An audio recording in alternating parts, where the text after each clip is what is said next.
My father's ex post went up the night I moved out. My name is Megan Whitaker. I was 32 years old, and according to the man who raised me, I was finally gone for good. His post said, "The 32-year-old Leech is finally gone. No more cooking her meals or washing her underwear." By midnight, it had 1,347 likes. My aunt commented, "Remember when she picked up trash around our house? She always smelled." My sister tagged her friends and wrote, "Stay away from this loser." Then my father uploaded before and after photos of my old room, calling it her pigsty room versus my new man cave. Even my ex commented, "Dodged a bullet." 99 comments mocked me by my full name. I screenshotted every single one, then I liked every comment. Before I explain what they never knew, tell me where you're watching from tonight, your city, state, or country. I want to know how far this family story travels before the receipts start speaking. I waited 14 days, then I made my move. To understand why I waited, you need to know whose house they were laughing in. The house sat in a quiet Westerville area suburb outside Columbus, Ohio. The kind of neighborhood where people waved from driveways, judged each other's lawns, and remembered every moving truck that ever came down the street. My grandmother, Evelyn Whitaker, bought that house decades before I was born, back when the street still had young maple trees and half the families on the block were raising small children. She was practical, careful, and almost stubborn about money. She clipped coupons even when she did not need to. She kept warranties in labeled envelopes. She paid off her mortgage early and told me more than once that a home was only a blessing if nobody could use it to control you. My father, Gary Whitaker, never heard that lesson the way I did. To him, the house was always supposed to become his because he was her son. He spoke about it like it was already settled, like birth order and volume could replace legal documents. When I was growing up, he would stand in the kitchen, slap his palm on the counter, and say things like, "One day, this place will finally be managed right." By managed right, he meant managed by him, with my mother Karen smiling beside him because comfort was easier than honesty. But Grandma Evelyn did not trust him. She loved him, yes, but she did not trust him. There is a difference people pretend not to understand until money is involved. Gary borrowed from her over and over. First, it was a car repair. Then, it was a credit card bill. Then, a business idea that never became a business. Then, a temporary emergency that somehow lasted until the next temporary emergency. Every time he promised to pay her back, Grandma Evelyn wrote it down in a blue ledger she kept in her desk. He hated that ledger. He said family did not keep score. She told him people who never intended to pay always said that. When she got sick, he became extra attentive in public and extra restless in private. He started talking about renovations. He talked about turning the back porch into a bar room. He talked about taking down walls. He talked about our house while Grandma Evelyn was still alive and sitting 3 ft away from him. She never corrected him in front of everyone. She just looked at me sometimes with tired eyes like she was asking me to remember. I did. When she passed, I was 24 years old. The will was clear. The house was left to me, not to Gary. Not to Karen, not to the family as a group, me, Megan Whitaker. I remember sitting in the attorney's office with my hands folded so tightly my knuckles hurt while my father stared at the paperwork as if anger ink. He laughed once, sharp and ugly, then said, "Paperwork does not change family." That became his favorite line. He said it to relatives. He said it to neighbors. He said it whenever anyone hinted that maybe Grandma Evelyn had known exactly what she was doing. Karen supported him because Karen liked living in that house. She liked the big kitchen. She liked the finished basement. She liked the low expenses because there was no mortgage. She liked telling people they lived in a beautiful family home without explaining that the legal owner slept in the smallest upstairs bedroom while her parents treated her like an unpaid tenant. At 24, I became the sole legal owner. At 24, I also became the family disappointment for not handing it over. Gary decided the will was a technicality. He told everyone I was holding the house for the family as if I were a storage unit with a pulse. Then, because hypocrisy needs a schedule, he demanded that I pay a monthly household contribution. $600 a month. He said it was only fair because I was an adult living under his roof. His roof. Those were his words. I paid it. Month after month. Year after year. For 8 years. I paid $600 a month to live in a house I owned because I was young, exhausted, and still trained to believe peace was cheaper than confrontation. It was not. I bought my own GR. Ossaries, I bought my own detergent. I paid my own phone plan, my own car insurance, my own work supplies, and every repair related to my room. I replaced the upstairs bathroom fan when it died. I paid for a plumber when the basement utility sink backed up because Gary said it was not his problem if I used water. Still, at every holiday, he joked that I ate them out of house and home. Karen sighed about how expensive it was to support me. My sister Paige rolled her eyes whenever I walked in with grocery bags, as if the bags had magically appeared from their bank account. Aunt Marlene loved asking when I planned to grow up. They spoke about me like I was a burden they had been carrying, and the cruelest part was that I let them. Not because they were right, because I was building something they were too busy laughing to see. The joke about trash started when I was 22. Back then, I took any weekend work I could get. I cleaned alleys behind small restaurants. I helped clear garages after estate sales. I hauled broken shelves out of rental units. I sorted curbside junk piles when landlords needed a place emptied before a city deadline. It was dirty work. Sometimes I came home smelling like damp cardboard, old paint, fryer grease, or whatever had been rotting inside a forgotten trash bin behind a duplex. I showered until my skin stung. I washed my clothes separately. I kept my boots in a sealed tub in the trunk of my car. I was not proud of the smell, but I was proud of the money. Gary was not. He said no respectable woman worked like that. He said I was embarrassing him. That always amazed me because I never saw him embarrassed when he borrowed money from his mother and did not pay it back. Aunt Marlene turned my work into a family routine. At cookouts, she would wrinkle her nose dramatically when I walked in and ask whether the trash route had followed me home. Paige copied her. Karen gave that soft little laugh she used when she wanted to be included but not blamed. Gary called me Sanitation Barbie one Thanksgiving in front of 12 people, then acted offended when I went quiet. They thought the job was proof that I had failed. What they did not know was that those weekends taught me more than any lecture could have. I learned how apartment managers think when they are racing against vacancy loss. I learned which city inspectors cared about blocked exits, improper dumping, and pest risks. I learned how small businesses panic when they fail waste audits. I learned that medical offices, insurance agencies, and property managers all had one problem in common. They needed sensitive materials, junk overflow, and regulated waste streams handled correctly, quickly, and with documentation. So I stopped thinking like a girl doing odd jobs.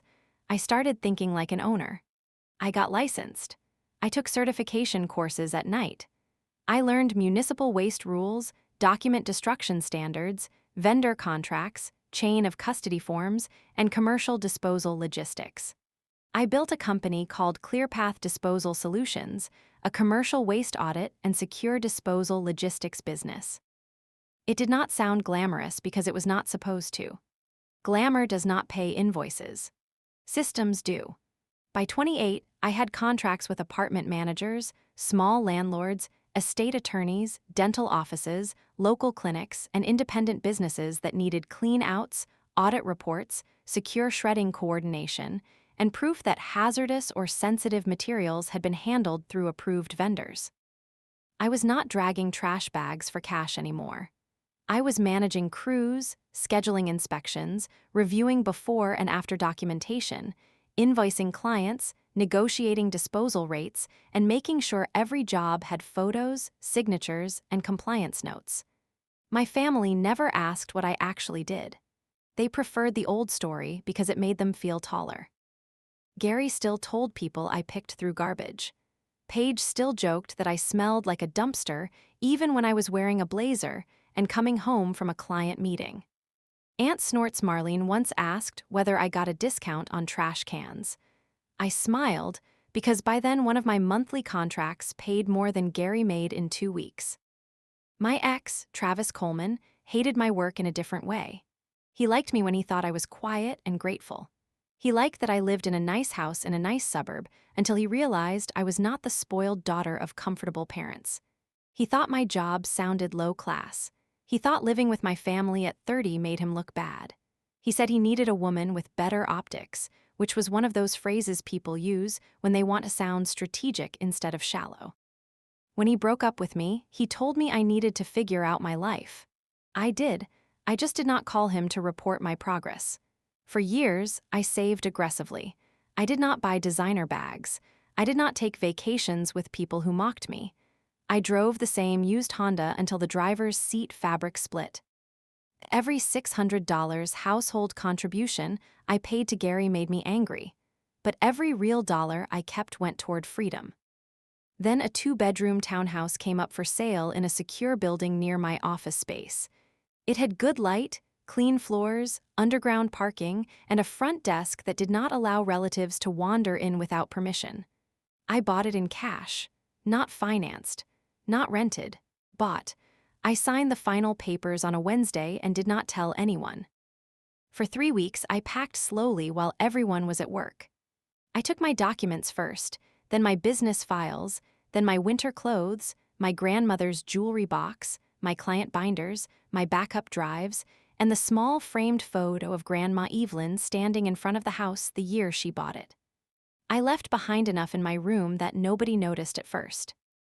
On moving day, I hired a professional crew and waited until Gary, Karen, and Paige were all home. The movers came through the front door with boxes labeled by room. Gary stood in the hallway with a beer in his hand and laughed. "Where do you think you're going?" he asked. "My townhouse," I said. Paige snorted. Karen looked confused. Gary leaned against the wall and said, "How could you afford rent anywhere?" I looked at him and said, "I didn't rent it, I bought it." The room went quiet, not guilty quiet, calculating quiet. The kind of quiet people make when they realize they have been laughing at a locked door while the person with the key has already left. Still, they did not know the part that mattered most. They did not know I was not just leaving the house. I was about to act on it. For 2 weeks, I let them enjoy the version of me they had invented. I slept in my townhouse for the first time with my phone face down on the kitchen counter and woke up to silence so clean it almost scared me. No Gary stomping down the hall. No Karen sighing loudly outside my door. No Paige yelling into her phone from the bathroom while pretending she was the only person in the house with a life. I worked, ate alone, unpacked slowly, and watched the X thread spread. Nobody checked whether I was safe. Nobody asked whether I had moved everything I needed. Nobody asked if I was eating, sleeping, or okay. Gary posted again the next morning with a picture of my empty closet and wrote, "Progress." Aunt Marlene replied with 3 laughing emojis. Paige reposted the bedroom photo and added, "The energy in this house already feels cleaner." Travis's dodged a bullet comment sat there collecting likes from people who had never met me, but apparently felt qualified to celebrate my humiliation. I saved everything. Screenshots from X, reposts, text messages, missed calls that came only after people started asking questions. A message from Paige saying, "You're really not going to defend yourself. That's pathetic." A message from Karen saying, "Your father is hurt that you left so dramatically." I saved those, too. I did not answer. My attorney, Nathan Porter, had already told me that silence is not weakness when documentation is doing the talking. On day 15, Gary signed for certified mail. I know because Nathan's office sent me delivery confirmation at 10:42 in the morning. By noon, my phone lit up. 1 call from Gary, then 3, then 12, then 21. Karen started texting first with confusion, then panic, then little broken sentences about how she did not understand why I was doing this. Paige texted from her own number, then from a number I did not recognize after I blocked the first one. I let them wait until evening. When I finally answered Gary's call, he did not say hello. He said, "What the hell is this letter?" His voice still had that old command in it, that deep certainty that if he sounded angry enough, the world would step back into place. I put him on speaker and sat at my new dining table with a cup of coffee I had made just for something to hold. "Read it," I said. "Do not play games with me, Megan. Read it out loud." He breathed hard into the phone. I heard paper moving. In the background, Karen was crying. Paige said something I could not make out. Then Gary read pieces of the notice like the words were poisoning him. The letter came from Nathan Porter, attorney at law. It stated that I, Megan Whitaker, was the sole legal owner of the property. It stated that Gary and Karen Whitaker were occupying the residence at my discretion. It stated that any future residence at the property would require written terms approved by the owner. It stated that continued occupancy without written agreement could result in formal legal action. Gary stopped reading before the final paragraph. "You cannot treat your parents like strangers," he snapped. "Strangers did not post my full name on X and invite the town to laugh," I said. Karen sobbed louder, and for 1 second the old part of me twitched. The trained part, the daughter part, the part that had spent years translating cruelty into stress and disrespect into misunderstanding. Then I looked at the folder on my table, at the screenshots printed in neat chronological order, and that part of me went quiet. Gary said, "This is still a family home." "No," I said, "it is my home. You have been living there because I allowed it." He called me ungrateful. I almost laughed. Ungrateful for paying $600 a month to live in my own house. Ungrateful for buying my own food while being called a freeloader. Ungrateful for staying quiet while they used my grandmother's roof as a stage for my humiliation. He demanded a meeting. I told him all communication could go through Nathan if he could not be civil. That was the first time I heard fear under his anger. It was small, but it was there. "What do you want?" he asked. I looked at the next envelope sitting on my table, already stamped and ready for Monday. "You'll find out," I said. I ended the call before he could speak again. The first panic wave had begun, but I had not shown them the lease yet. The second envelope arrived the following Monday. Gary did not call immediately this time. He waited 23 minutes, which told me he had opened it, read enough to understand it, and then walked around the house trying to invent a version where he still had leverage. The envelope contained a formal month-to-month lease. It was clean, professional, and painfully ordinary, which made it more powerful than any angry letter could have been. Rent was $3,200 a month, based on comparable 4-bedroom homes in the same school district. The lease required Gary and Karen to place utilities in their own names, handle routine maintenance caused by normal use, comply with HOA rules, pay any HOA violations they caused, and follow insurance-related safety conditions, including no unauthorized business storage in the garage, no structural modifications, and no occupancy by anyone not listed without written approval. I did not ask for revenge money. I did not demand back rent, even though I had 8 years of $600 payments documented. I did not add an emotional suffering fee, a public humiliation fee, or a "you called me a leech on the internet" fee. Not yet. Nathan Clear's throat advised restraint. "Restraint," he said, "reads well on paper." So the lease gave them a deadline. Sign and pay the required first month plus deposit or vacate. Gary called at 4:16 p.m. "We are not paying rent to our own daughter," he said. "You're not paying your daughter," I said. "You're paying the owner." He made a sound like I had slapped him. Karen grabbed the phone next. Her voice shook. "Megan, sweetheart, we can do $500 for now. Your father is stressed. We need time." I stared at the wall above my desk where I had hung Grandma Evelyn's photo. $500 is less than what I paid you every month to live in my own house," I said. Karen went quiet, not because she understood, because she had no soft answer ready. "That was different," she whispered. "How?" I asked. She started crying again. I did not fill the silence for her. Paige called next, angry enough to forget she was supposed to sound wounded. "You're humiliating this family," she said. "Have you deleted your ex comment?" I asked. "That would look weird now," she said. "Then that answers the apology question." She told me I was acting like a monster.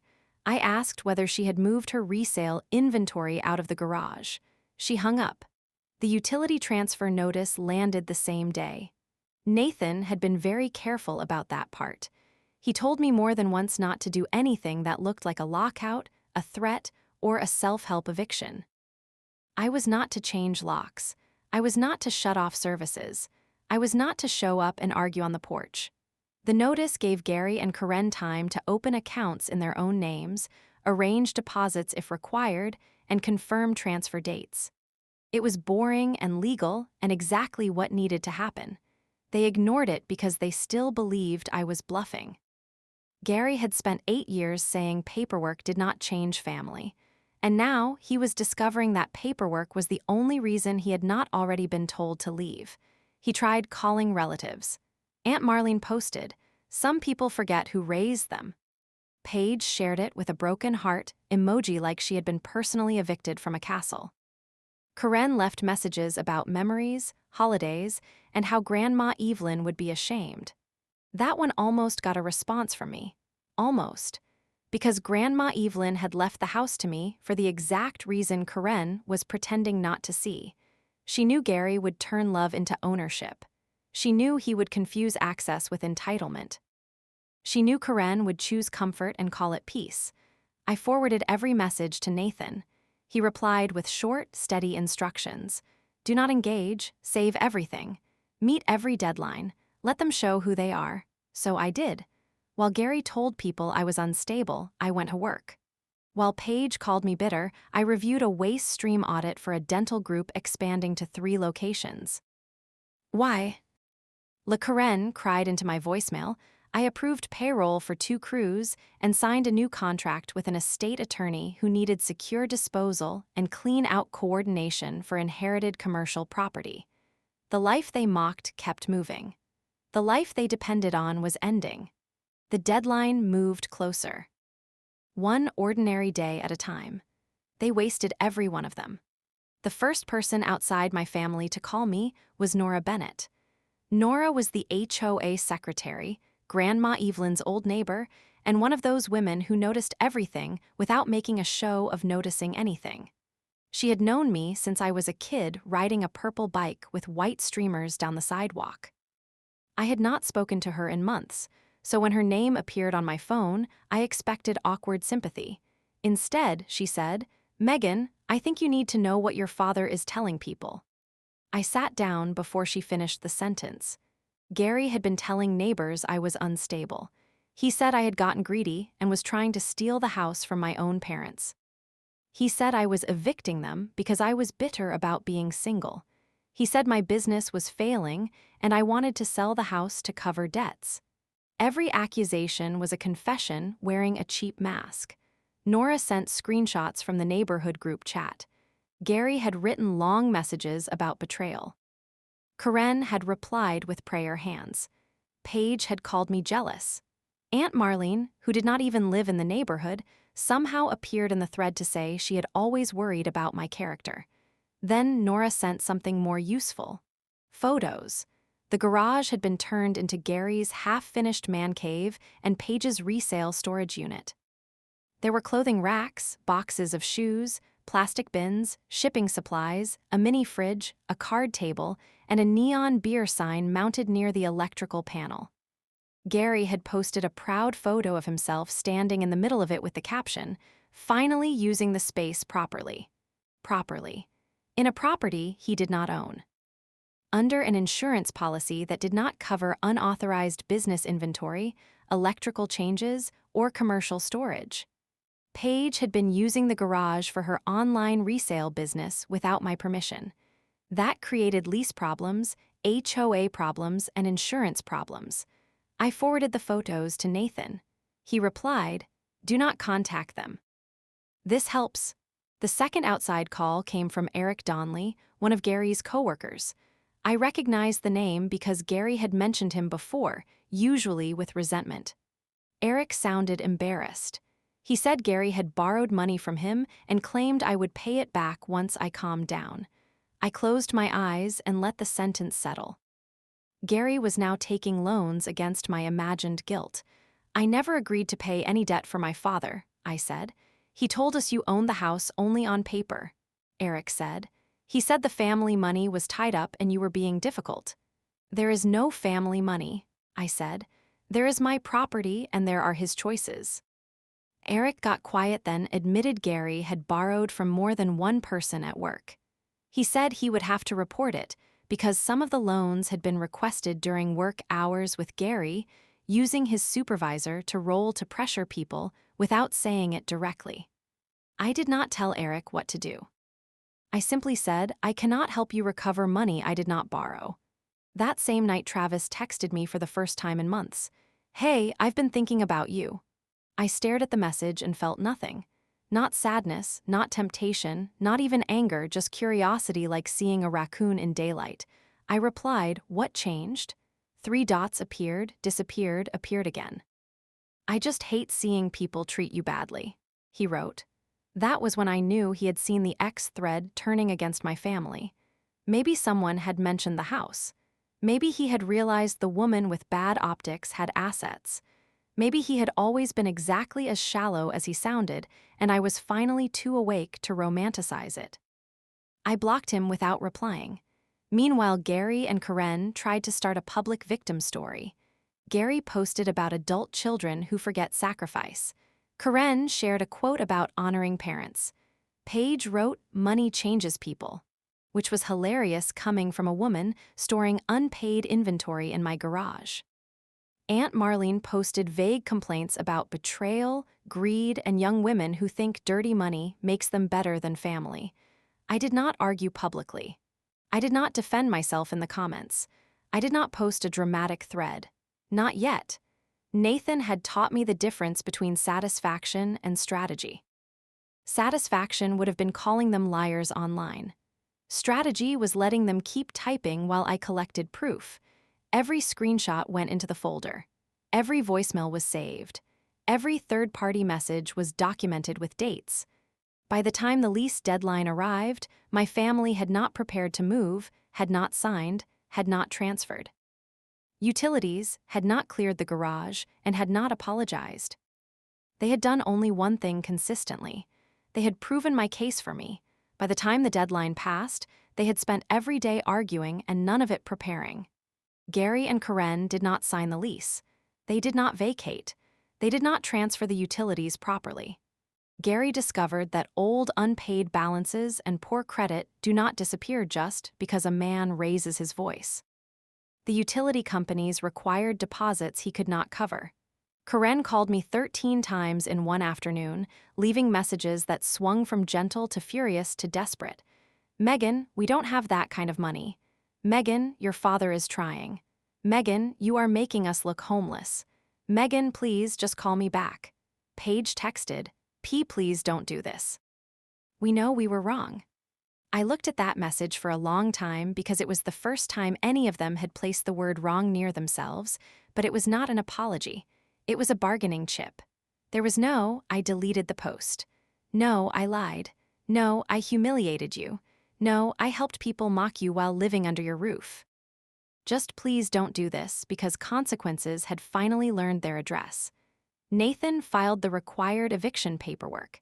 Everything moved slower than emotion wanted and faster than my family expected.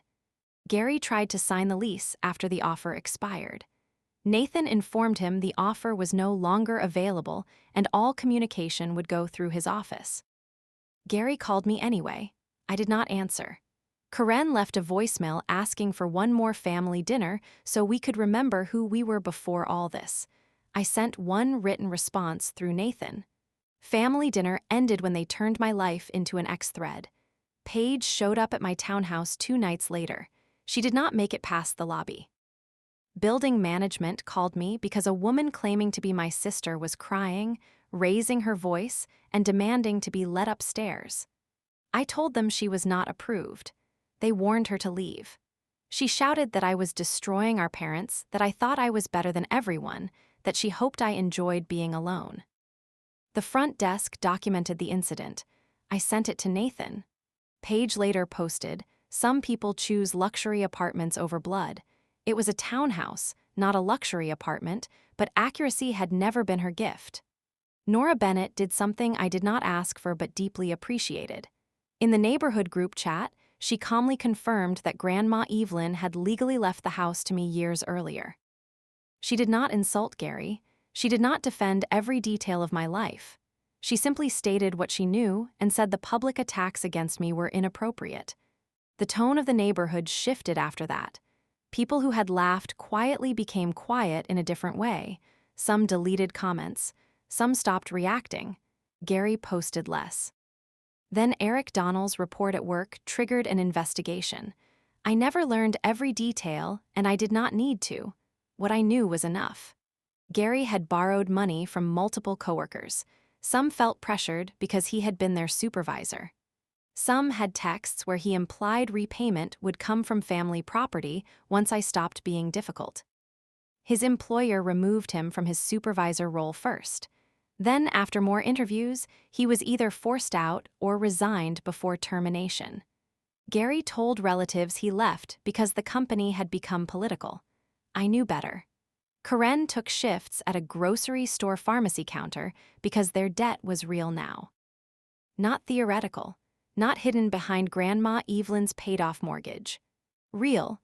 Paige's resale business took a hit when screenshots of her comments circulated among local buyers. A few clients stopped purchasing from her. One posted that she did not trust anyone who mocked a family member online while storing inventory in that family member's property without permission. Aunt Marlene posted vague about betrayal for another week, then moved on to complaining about restaurant prices and young people wearing pajamas in public. I ignored her. The court process finished. On the final move-out day, a sheriff's deputy oversaw everything. I stood across the driveway with Nathan beside me. Not because I needed dramatic satisfaction, but because I needed to see the house become quiet. Gary carried boxes out with his jaw clenched, refusing to look at me. Karen's snorts cried in the driveway, clutching a laundry basket full of framed family photos she had once used as evidence that we were close. Paige did not come. Her inventory had been removed the night before after Nathan sent a separate notice. The man cave never became a man cave. It became a pile of drywall dust, beer signs, extension cords, and cheap shelving loaded into a rented truck. When Gary walked past me for the last time, he muttered, "I hope you're proud." I looked at the house Grandma Evelyn had protected, the house he had claimed, the house I had paid to live in while being called a leech. "I am," I said. Karen waited as if I might hug her. I did not. I did not touch her shoulder. I did not promise we would talk later. I did not offer money. I did not soften the ending so she could feel less responsible for the middle. When the truck pulled away, the street sounded different, not happy, just honest. The house needed repairs. The carpet in my old room had to be replaced. The garage needed electrical work after Gary's amateur additions. The walls needed patching. The kitchen cabinets had sticky handles, and one broken hinge Karen had ignored for years because maintenance was apparently my responsibility only when blame was involved. I paid for repairs, listed the property, and sold it. I kept every dollar. I did not split proceeds. I did not create a family fund. I did not rescue Gary from debt, reimburse Karen for her pharmacy counter uniforms, replace Paige's lost resale clients, or answer Travis when he tried emailing me from a new address. I changed my number. I blocked Paige everywhere. I blocked Travis everywhere. I told Nathan Porter that any family contact could go through his office, and then I built a life where my phone did not shake every time a relative wanted something. Months later, I opened the screenshot folder one last time. Gary's original ex-post was still there, frozen in its own confidence. The 32-year-old Leech is finally gone. I thought about how proud he had been when he typed it. How certain he was that the world would laugh with him and nothing would change. He was half right.